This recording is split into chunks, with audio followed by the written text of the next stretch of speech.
Yun guys, good morning sa inyo lahat. Yan. For today's video guys, ang ating pag-uusapan, yan, nagpa-flash yung screen ng ating Honda CRF 150L. Yan. Dito guys, sa video na to, pag-uusapan natin syempre ang kanyang actual inclusion, ang kanyang actual itsura, sound check, at syempre hindi mawawala ang kanyang presyo via installment. Kaya ito sa mga nagpaplano kumuha ng Honda CRF 125, guys, itong video na to ay para sa inyo. Okay, bago natin banatan yan, bago natin tirahin at kanayin, syempre, intro muna tayo.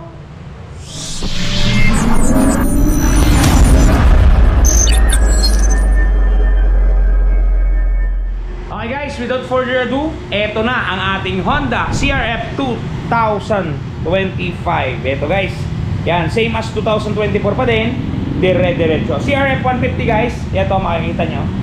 CRF 150L. Ayan guys, oh, CRF 150L. Yan, ganyan yung itsura ng kanyang pairings. Yan, di ba? Goods sa goods. Ganda, oh. Lalo na yung pagkapula ng bangko niya. Yan, yung kanyang shock. Yan guys, ang ganda. Inverted. Nasa ilalim yung kanyang payumpon. Inverted. Showa yan dyan, guys. Showa ang tatak ng kanyang shocks. Yan. Itong itsura ng kanyang harapan. Yan, kung mapapansin niyo, halos nakahawig siya guys dun sa sa headlight ng XRM na 125. Halos hawig. Si Ron, sinasabi mo lang yan na hawig eh. Hindi guys, ito. Papakita ko sa inyo. Nasa nabi XRM ko. Ito yung XRM guys, oh. Yan. Ito yung XRM natin. Tingnan niyo yung mukha niya. Oo. O, diba? Hawig na hawig yan guys. Balik tayo sa loob. Yan. Medyo parang uulan na naman. So guys, naniwala na kayo, hawig na hawig yung kanilang headlights. Yan, oh, diba? Yung tapaludo niya, yan, medyo poging-pogi. Yung kanyang gulong, medyo malaki ang harap, mas maliit ang likod. Ang size ng harapan natin, guys, ay 2.71. Yan, 2.71. 21 inches yung kanyang ikot. Okay, ang ganda ng kanyang ano guys, oh, hub. Diba? Yung kanyang display, yan parang itsurang bulaklak na double piston caliper. Yan. Busina natin guys, nandito. Napakaliit lang. Hindi pa tayo sa likod. Disc brake din yung likod guys, parang dahon din, parang bulaklak din. Tapos Nissin na single piston caliper lang siya. Yung hub niya napakaganda. Yung kanyang gulong dito 4.10 by 18. Yan, oh. Crabble type, yung may mga sungay. Yan. Ang ganda guys ang kanyang ano, ang kasan. Napakasimple lang. Tagong-tago, diba? Reserve your. Ganito yung tsura ng kanyang pipe. Yan, kita nyo ba? Yung taillight niya guys, ganito. Meron siyang pababa, fender. Yan. Good sa good. Yung bangko niya guys, ang crash na crash ko dito. Ang ganda ng pagkapulaw. Diba? Meron pang belt, yan, may sintron pa. Tapos yung kanyang ito, panel board. Ito nga pala itsura ng susi niya guys. Para dun sa nagtatanong, ito itsura ng susi ng CRF. Napakasimple lang, oh. Yan lang. Literal na susi lang talaga. Yan. Yung itsura ng kanyang panel board, ito guys. Susi natin. Yan. Nandito yung indicator sa ilalim. May speedometer. May panglipat dito ng trip A, trip B. Yan. 00 odo natin. Gasolina meron din. May CRF din dito na sulat, na font. Yan. Ito guys, yung mga switches niya, meron tayo dito nga signal light. May busina. Merong hilo ng ilaw, tapos may pass light yan. Pansinin nyo, yun, nagre-reflect doon. Pass light. Sa kabila naman, meron tayo dito sempring starter. Wala tong ano ha, wala tong cut. Meron siya itong electric starter. Pag tinatamad ka dyan, meron din siyang tadyakan. Ayan, oh. Gusto mong tadyakan, pwede. Gusto mong pindutin, pwede rin. May automatic engine on and off tayo. Switch on and off. Yan.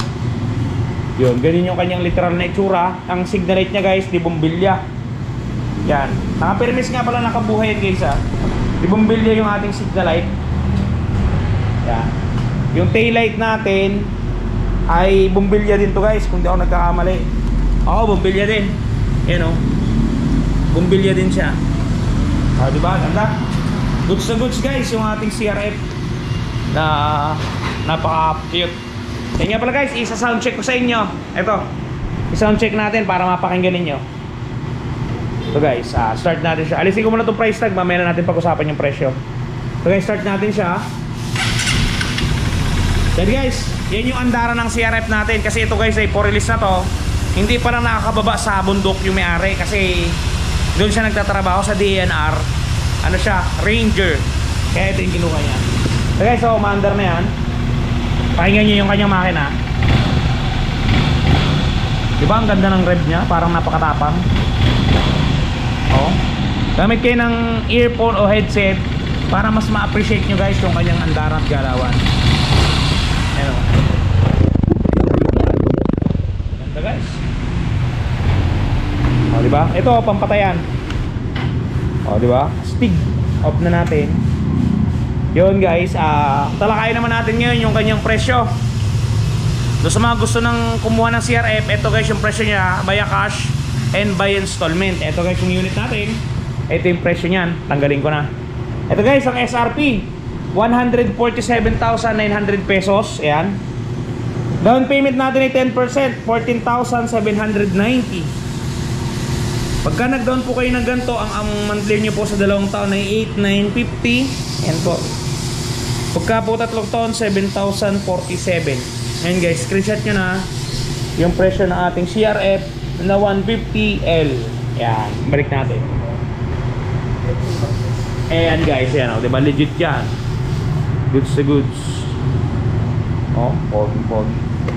Yan guys, sa mga gusto mag-avail ng unit na yan, pwede kayo mag-apply via online, pwede rin kayo mag-walk-in. Pero kung gusto nyo mag-apply ng online, meron tayong description box guys dito sa video na to.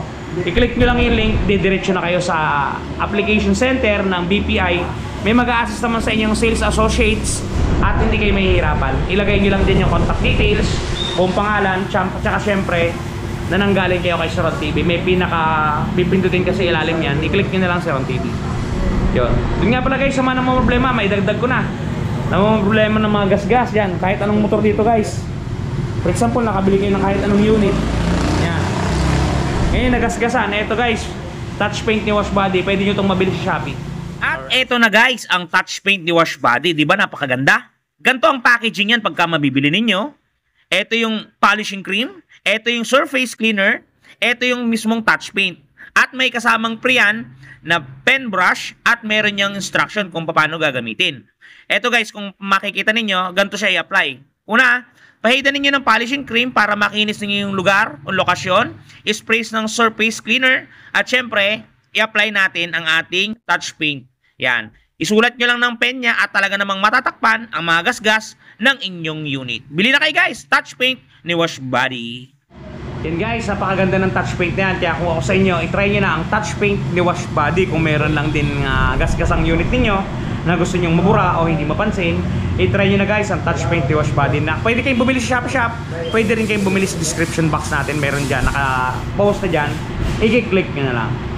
Okay guys, sa mga gumugustuhan ng CRF, available yan sa lahat ng branch ng Premium Bikes Corp at 10% down payment lamang. Okay guys, hanggang dito na muna ang video natin. Ingat kayo palagi at palagi po kayo magpapakasaya. Siron TV, bye-bye! Shoo!